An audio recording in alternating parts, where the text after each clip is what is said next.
I'm so curious. What if you had to tease out 3 top trends? What did you notice in this year's research? I think probably the 3 biggest ones that we found is one, that talent management is definitely not working the way people wanted it to.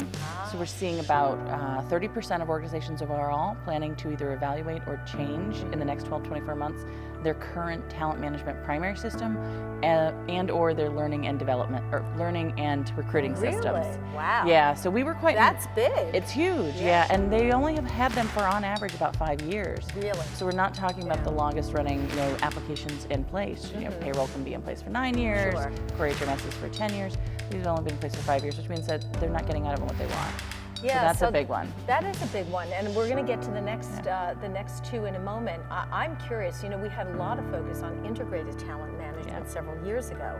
So is that what we're coming off of the back of, where the promise of that just didn't deliver? Yeah, I think that's exactly it. And I can remember going through the whole process of the employee life cycle and how important it was and how that integrated talent management. And it's not to say that it's not important, but I think what happened is we forgot the outcomes we were trying to achieve. The employees. Exactly. We were so focused on the experience and the life cycle, and all of a sudden we were like, oh, what was it we were doing with this, right? And so now I think that, which actually leads to my next big finding, is that most of the things that organizations are putting in their sort of regular HR reporting, so the top 3 metrics are turnover and demographics and cost. So why organizations are spending so much time on those 3 things versus things like productivity, which only about 20% of organizations are investing in their HR reporting, right? Or even performance or learning. Those are pretty easy things for us to get if we have our talent systems in place. They're not putting them on regular reporting, which means they're not measuring them. So that means that we are focusing somewhat on the negative if we're focusing on turnover as opposed to learning and development. Exactly. We need to flip that paradigm, don't we? Exactly. And not just, we report on it when it's asked, but on it should be part of our everyday process of reporting out to the company what we're doing as an organization, and we're not right now as HR. Yeah. So that was a big one for me. Wow. So what's the 3rd trend that you've noticed? So we've done a lot of research on what outcomes organizations are achieving as it relates to technology.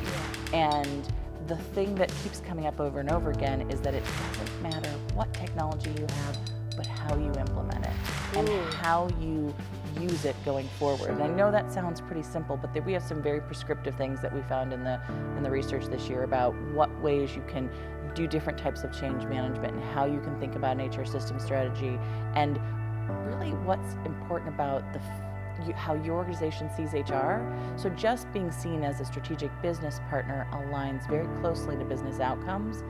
And executives in our research were much more likely to believe that HR was a strategic business partner than HR leaders themselves. I love that you touched on change management, because that's such a big theme at the Select HR Tech Conference.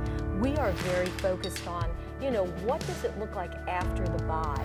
And how do you manage those change issues? I think that the most important thing probably for people who have been in this industry for a little while is to realize that change management has changed itself.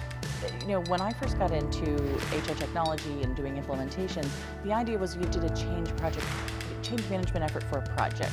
So it had a beginning, a middle, and an end, right? Well-defined. Well-defined, you knew what you were trying to achieve with it. It was a little bit of training, it was a little bit of communications, and then we were done, we moved on to the next project. That's not how the world works these days. So what we're seeing in our data, at least, and what I think the market is seeing as a whole, is that there is this idea of continuous change management. And for everything that you're doing, as far as you're an HR technology ecosystem, you're thinking about how you're communicating on a continuous basis. You're measuring adoption. That's part of change management. You're measuring usage. It's a data-driven change management approach, is what I would say. Interesting. Yeah. Interesting. Well, of course, our attendees at Select HR Tech are going to be able to learn more about this. Stacey is going to be joining us as a speaker there.